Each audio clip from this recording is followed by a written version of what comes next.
everybody. This is Big City Drinks. I'm Ace, and this is Alex. Yo. What do we have here, Alex? Well, seeing as we are in February, we decided to do the Uncle Nearest 1856 Premium Whiskey. I've been hearing a lot of stories. There's a lot of history behind this bottle, this company. What can you tell us? So, Uncle Nearest is actually based on a real-life person. His name was Nathan Nearest Green. He at the time was at the time when he started, was a slave. And but then he became a free man, and then he started working with Jack Daniels. And believe it or not, he is technically the father of the Tennessee distilling, the Tennessee style of distilling. So if it wasn't for Uncle Nearest, there wouldn't be any charcoal filtering. So basically, Uncle Nearest is the person who introduced charcoal filtering to everybody who is a whiskey drinker. Wow. Can you believe that? From a one slave man? Yeah, he worked under a minister. I forget the name of the minister right now at the top of my head, but I remember he trained with Jack Daniels. Worked with this guy, the minister, and then Uncle Nearest at the time was a slave. But then when he became a free man, he stayed working at the distillery from the minister, and he was the one that taught Jack Daniels. Last time I remember correctly, people who have actually been on the Jack Daniels tour mentioned that they do talk about Uncle Nearest on the tour because of his importance to Jack Daniels and the story of in the story of whiskey. And I believe that this company is not that far from the Jack Daniels distillery, and it's actually from the ancestors of Nathan Green. That's very cool that the Jack Daniels company acknowledges the importance of Nathan Green, how much of a significance he's made for the company at its beginnings. Yeah, it's pretty interesting, and it's a lot of things. Like I had heard that it was kind of like starting to get lost through time, but they've done a pretty good job with informing people and things like that, and especially like Uncle Nearest, like the actual distillery stuff that has been made now. You kind of learn more of the story, and the fact that from like the charcoal filtering that he brought into distilling for whiskey, he had that information from where he was in Africa when he was a free man in Africa, and like that method of distilling through charcoal is the method he learned over there, and then when he brought it here to the States, he introduced that into the distilling, and I believe most of that stuff is still being done today. So that's kind of one of those things that's like in American whiskey, that like charcoal distilling and stuff like that is historic, and Nathan Nearest Green is pretty much the inventor of it. That is amazing. With this bottle, what is the proof on it? This one I believe is 100 proof, so it's between 8 to 14 years. It's a blend between 8 and 14, so I expect probably it'll get some nice notes out of it, so it'll be fun to see what we can get out of it. You said this is a blend? Yeah, it should be a blend between 8-year-old whiskey, anywhere between 8 and 14, I believe that they blend it. So, price. How much would you put this one at? I think I paid somewhere around $50-$60 for it.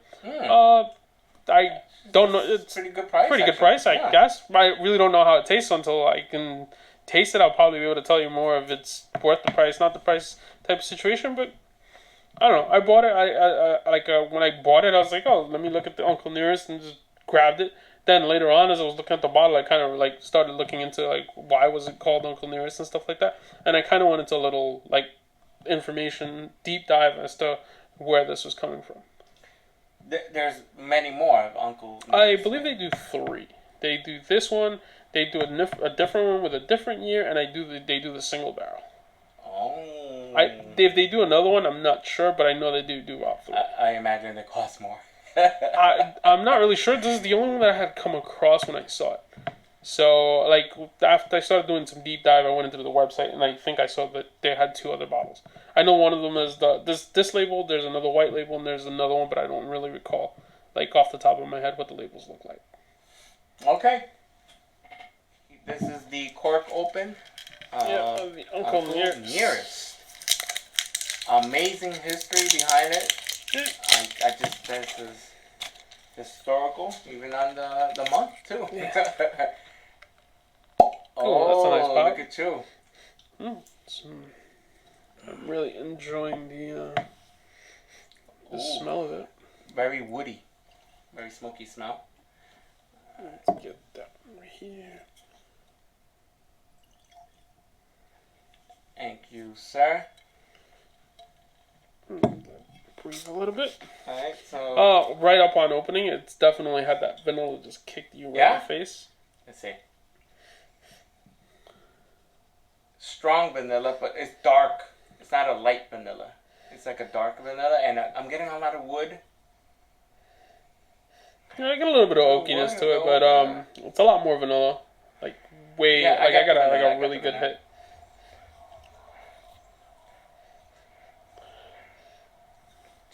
Yeah, you're. Not are you getting a little bit burnt? Like No. No, it's mostly vanilla, which is not that bad. I don't. Like most of the stuff, you always get that vanilla. Like you always get that. Yeah, right. Yeah, it's a little bit flour. Like I think that's probably what at the very beginning, a nice little flour, but it's like a mixed vanilla. It's like a little field, and like almost like when you're in a field and you have that vanilla. Yeah. Like a flowers vanilla type of situation, but it's not the most strongest nose that I've had, and it's not the most various nose. Like you sometimes smell like tons of different flavors. Yeah. No, this is just it's like a basic straight plain vanilla, a little bit of floral, but it's not bad. And color. Yeah, the color is pretty nice. Yeah, golden brown kind of color. Okay. All right. Okay, so get a nice let's cheers see what to we it. got here. We got a cheers. We're gonna do some little spin. Remember that Get a nice little that vanilla. spin to it. It still smells. And all right, let's go. okay, here we go.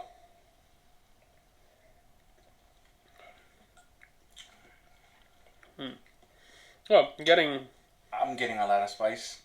yeah, I feel like it's white pepper almost. Vanilla is still there. Faint vanilla. Is that wow, it has a small hint of leather. Like I really do have like a I think, is that what I was smelling at the beginning? Remember I said it was a little bit, oh wow. And it's very warm. Not hot, just warm, but the coating is very warm. It's a nice, yeah, it's a small faint hint of leather. It has a little faint, like cocoa type of situation. Very faint, very faint. The spice is not that. It's light. It's not. It's there, but it's not that much. I'll tell you this much: on the mouthfeel, on the taste, it's pretty good. It's got a nice little bunch of flavors to it. The only thing it's not as viscous as you would expect. It's not really oily. Yeah. It's pretty straight down burn. And you just kind of get a nice warm burn, but normally you get a better. Like I enjoy when it's a better coat in your mouth, like a good coat. So it feels a little bit oilier, a little bit like that. That's normally for me my preference. But if you don't have a problem with a nice light mouthfeel, this is pretty good. On the mouth, correct. It's very light coating on the mouth, but going down, it oh yeah, you feel that burn all the way down. It's not that kind of burn though that you can't tolerate. Yeah, it's not like tequila burn. No. But you can tolerate. Yeah, you can take it. But it's. You know what I'm getting? Now that's probably what it is. Like that charcoal. Is that? The thing like that. I said burnt because that's the first thing that comes in. Something like. It's like a nice little charcoaly I guess that's a part of the charcoal filter that gives it that. But it's pretty good. It's very good. This is good. I like this. It's got a nice charcoal to it. You know what I'm thinking with this? Outside in the snow, like in the middle of a bonfire, but and then you get this. This will warm you up. You can take this. You won't even feel I think cold. it's fine. I don't even think for me it's like I'm a little more poofy guy, so it's 100. It's 100. Yeah, it's kind of there. Like if I'm trying to stay warm, I'm up there a little. I'm getting up there and like a little bit of different, but it's pretty good. It's smooth. For 100 proof. It's really good. I like the fact that it's between 8 to 14. Yeah. So it actually lets the bourbon develop. Though not even just bourbon and whiskey at the same time, but the whiskey develops more because of because of the age. So that's why you get all these different tastes, and they're very flavorful. Yeah, like if you let the bottles, like if you let the wood from the barrels kind of like soak it up, that's what you get. Like you get a little oak, you get a little charcoal, the charcoal at the end.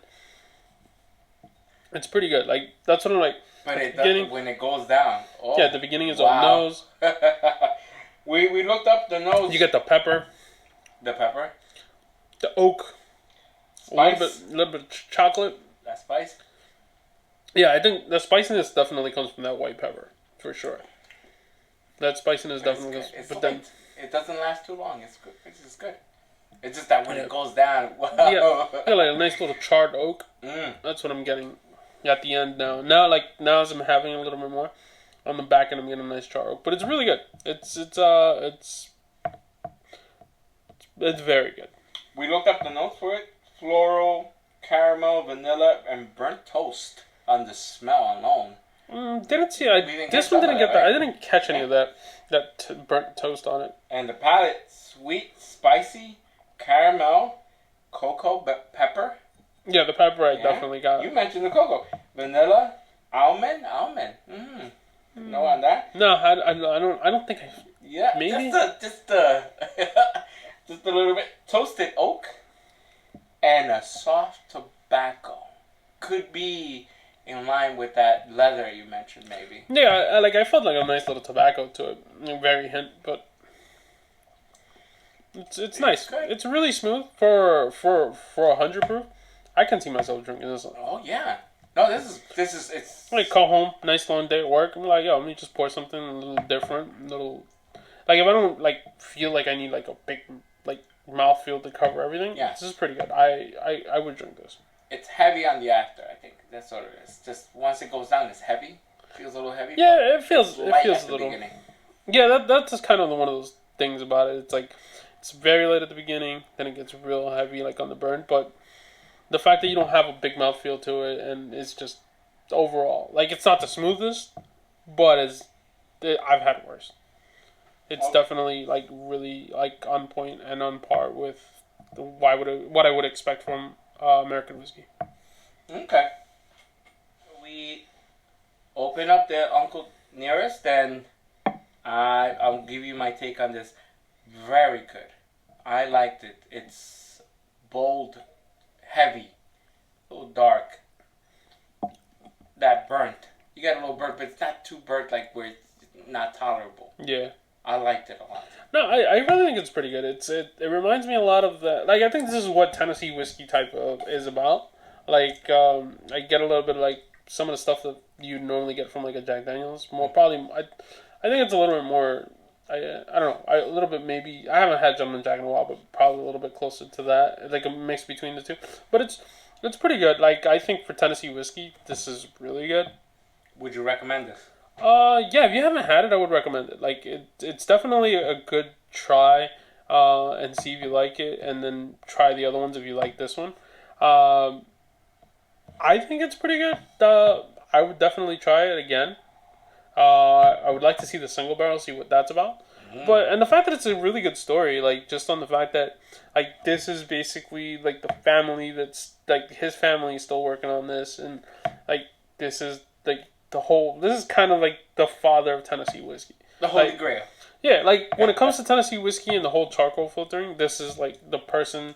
The bottle is named after the person who came up with it. So it's kind of a good story. And even if you have the bottle and have it at home, like you can tell a good story about it because not that many people know about it. So it's like it's just a good bottle to have, but it's also as good as it tastes. You also have a nice conversation piece about it. Yeah, it's American history we have here. Yeah. Like, I think if I remember correctly, I think the year of this actually might be the year he became a free man. I think. What? I'm trying to remember. It's been because there's two. They have different numbers, and I don't remember which one's which. I know one of the barrels is. One of them is the year he retired from doing whiskey, so that's the year they made like a year, and that's like the last batch of barrels from that year were his, so they made the number Uncle Nearest and whatever that year was. And the other one is the year he became a free man. So I'm not sure which one of the two is this, but it's still pretty cool. And the other one I think is a single barrel, it doesn't have a year. But it was up to me, I'll put another one with the year that we brought him out of retirement. But yeah, so it's pretty cool. Like again, it's a conversational piece, and overall, it's a really good. It's a really good whiskey. It is. I enjoyed it very much. So that's it for our cork open for the Uncle Nearest. Where can they find us, Alex, on the Instagram? Big City Drinks 1. On Twitter. Big City Drinks. On YouTube. Big City Drinks. Thank you everybody for tuning in. This is our cork open for Uncle Nearest. This is Big City Drinks. I'm Ace, and this is Alex. See ya. Take care, guys.